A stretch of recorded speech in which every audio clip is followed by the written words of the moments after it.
Bine v-am găsit, dragii mei, la un nou horoscop, de această dată aferent lunii februarie.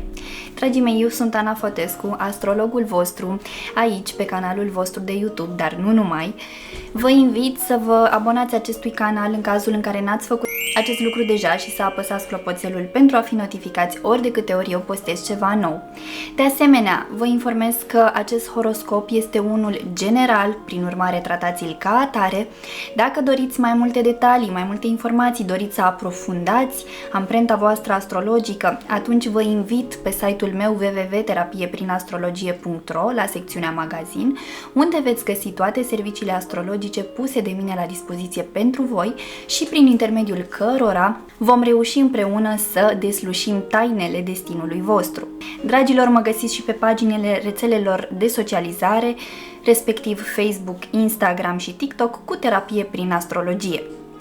Luna februarie este o lună a iubirii, după cum bine știți, așa că doresc să urez la mulți ani tuturor vărsătorilor, să vă aducă această lună toate binecuvântările de care aveți nevoie, multă iubire, multă sănătate, împliniri și, bineînțeles, să vă găsiți direcția în acest nou an. Vă reamintesc faptul că dacă vă cunoașteți zodiile în care aveți amplasate ascendentul și luna în hărțile voastre natale, atunci ar fi benefic să ascultați și videourile aferente acestora, astfel încât să aveți o imagine cât mai amplă legată de modul în care luna februarie vă va influența parcursul. Haideți să vedem ce ne-a pregătit această lună.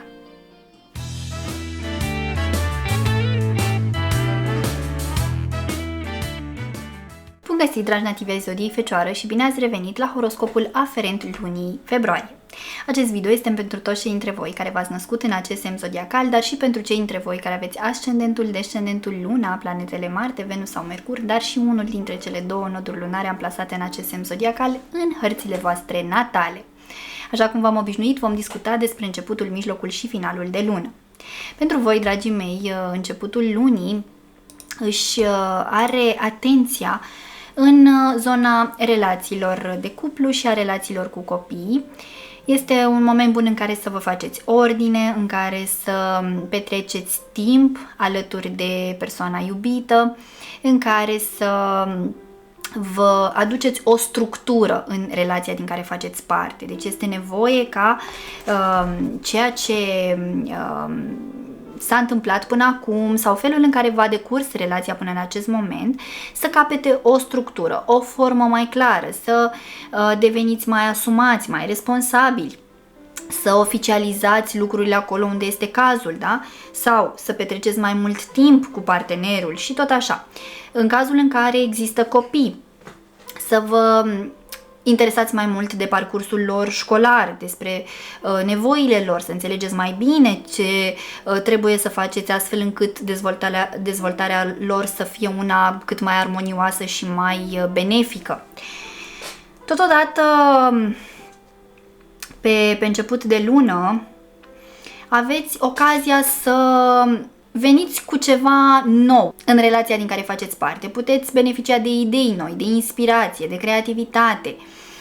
Puteți rezolva ca prin minune anumite situații care v-au supărat mult timp sau la care nu ați avut soluții mult timp. Începutul lunii februarie poate veni către voi cu niște soluții miraculoase sau cu niște idei miraculoase care, puse în practică, ulterior pot aduce și rezolvarea situațiilor care până nu de mult v-au creat un anumit nivel de disconfort. Totodată, pentru voi este bine să se țină cont și de faptul că axa nodurilor lunare a poposit în semnul vostru și al peștilor, zodia opusă vouă, așadar la voi deja lucrurile se întâmplă într-o zonă de conștientizare a trecutului vostru karmic și din alte vieți, dar și trecutul vostru karmic actual din această existență. Pentru voi, în următoarea perioadă de timp, până la anul în august, când axa nodurilor lunare se va muta din zodia Fecioară și zodia Pești, până în acel moment vor ieși la suprafață chestiuni din trecutul tău pe care le-ai greșit sau pe care nu le-ai rezolvat până în acest moment, le-ai tot răgănat. Anumite aspecte ascunse, anumite minciuni, anumite lucruri pe care le-ai făcut greșit și tot așa. Deci, în următoarea perioadă, cumva, Pentru cei dintre voi care știu că au făcut astfel de lucruri, vine nota de plată. Da? La fiecare dintre noi, în funcție de ceea ce am decis să facem până în acest moment al vieții noastre, da, vine desfășurătorul. Așa că este necesar să vă pregătiți pentru o perioadă solicitantă, o perioadă care va face săpături în tot ceea ce înseamnă subconștientul vostru, în tot ce înseamnă trecutul vostru, experiențele voastre, evenimentele prin care ați trecut, răni, traume, fel de fel. Trebuie făcută curățenie, trebuie făcută ordine, trebuie vindecate lucrurile și mai mult decât atât trebuie să vă însușiți corectitudinea, smerenia și transparența, sinceritatea. De ce vă spun asta? Pentru că guvernatorul vostru Mercur vă poate face să fiți alunecoși, să fiți mincinoși. Și treaba asta în timp, da, să se reflecte în calitatea vieții voastre. Așadar, nodul sud, bagajul karmic, cel care vă tranzitează semnul zodiacal în perioada aceasta, vă învață practic cum să vă debarasați de aceste lucruri pentru a merge către vindecare și pentru a evolua. Așadar, un început de lună care vă pune pe gânduri.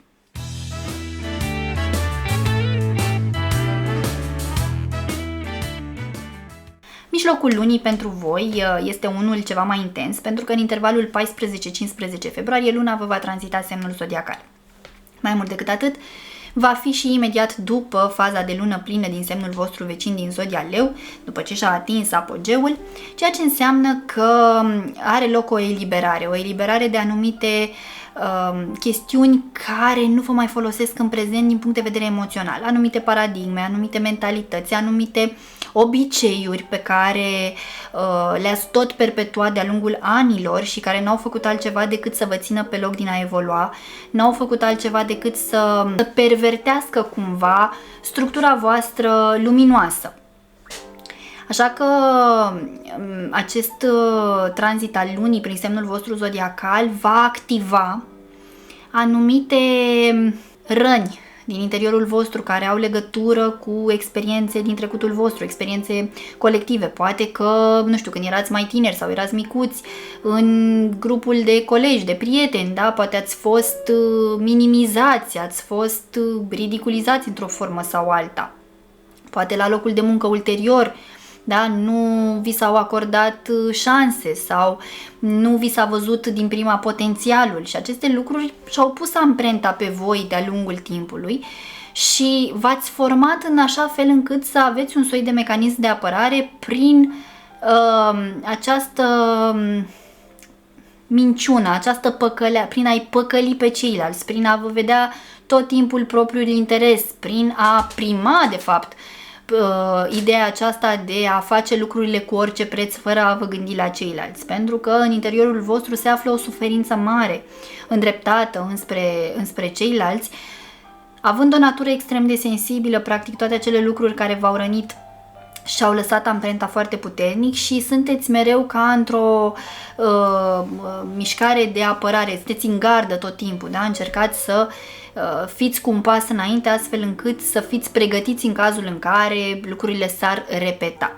Ce trebuie voi să înțelegeți este că ce a fost în trecut a fost în trecut, că în momentul vieții în care vă aflați voi ar trebui să fie unul în care voi să fiți diferiți de cei din trecutul vostru și atunci și uneltele voastre ar trebui să se schimbe în raport cu stimulii externi și că aceștia vor exista întotdeauna, practic persoane care să vă pună la îndoială capacitatea, care să vă pună la îndoială sentimentele, care să vă pună la îndoială orice, vor exista întotdeauna. Important este cum alegeți voi să răspundeți la aceste lucruri. Ce s-a schimbat în interiorul vostru astfel încât să gestionați diferit toate aceste lucruri. Deci, mijlocul lunii este unul intens pentru că vine cu impunerea unor reguli stricte, cu limitări, dar limitări într-un sens constructiv, inclusiv în relațiile amoroase. Aveți nevoie să învățați ce înseamnă să respectați niște reguli, să respectați un cadru relațional. Acolo unde sunt copii, pot apărea discuții, poate veți dori să fiți ceva mai autoritari în raport cu aceștia. Și să zicem că ei au un moment de rebeliune și nu vă ascultă foarte mult. Indiferent despre ce este vorba, aveți nevoie să echilibrați partea aceasta emoțională cu felul în care puneți lucrurile în practică, cu modul în care acționați și reacționați. Deci trebuie să echilibrați puțin lucrurile, fiindcă aveți tendința să vă lăsați copleșiți de emoții, iar acest lucru să se reflecte în calitatea acțiunilor voastre. De aceea e bine să vă duceți după aia în extrema cealaltă în care să acționați cu indiferență sau gen nu vă pasă, da? Adică cu acea încărcătură de nu-mi pasă oricum de ceilalți, nu-mi pasă care sunt consecințele, important e să-mi fie mie bine. Ei bine, nu prea stau lucrurile așa, de aici încolo nici nu vor mai sta în felul acesta. Cu cât alegem să procedăm greșit într-un mod conștient, cu atât o să ne o luăm peste nas grav. Deci trebuie să fim din ce în ce mai conștienți și mai în contact cu aceste lucruri, astfel încât noi ușor să reușim să le remediem pentru a ne așterne un viitor mai liniștit. Bine?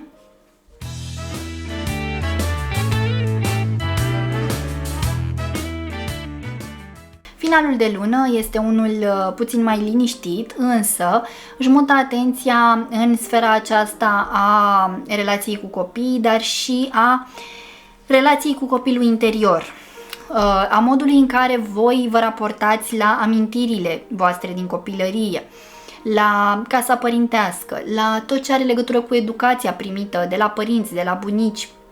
Veți dori să vă conectați mai mult cu trecutul vostru, cu planul ancestral, cu strămoșii, cu noțiunea aceasta de karmă. Veți deveni mai atenți la aceste lucruri și cumva mai conștienți de importanța lor, de semnificația lor și de felul în care toată această energie v-a modelat în ceea ce sunteți astăzi. Unii dintre voi pot apela chiar la zona aceasta spirituală, fie vă veți căuta un mentor în această direcție, fie veți aprofunda voi singur subiectul, veți urmări anumite podcasturi, anumite filme, documentare, veți citi anumite cărți, veți participa la anumite evenimente în acest sens sau veți face călătorii într-un loc cu încărcătură spirituală. Deci vă veți deschide cumva mai mult în zona aceasta a vieții, înspre zona aceasta și veți dori să aflați mai multe pentru că, din punct de vedere mental, rațional, logic, ați epuizat argumentele. Da? Și ați ajuns așa, ca la un capăt de linie și aveți nevoie de mai mult, iar acest mai mult se regăsește de partea cealaltă în semnul opus vouă în zodia Pește, adică în tot ce are legătură cu planul acesta superior planului în care noi ne aflăm.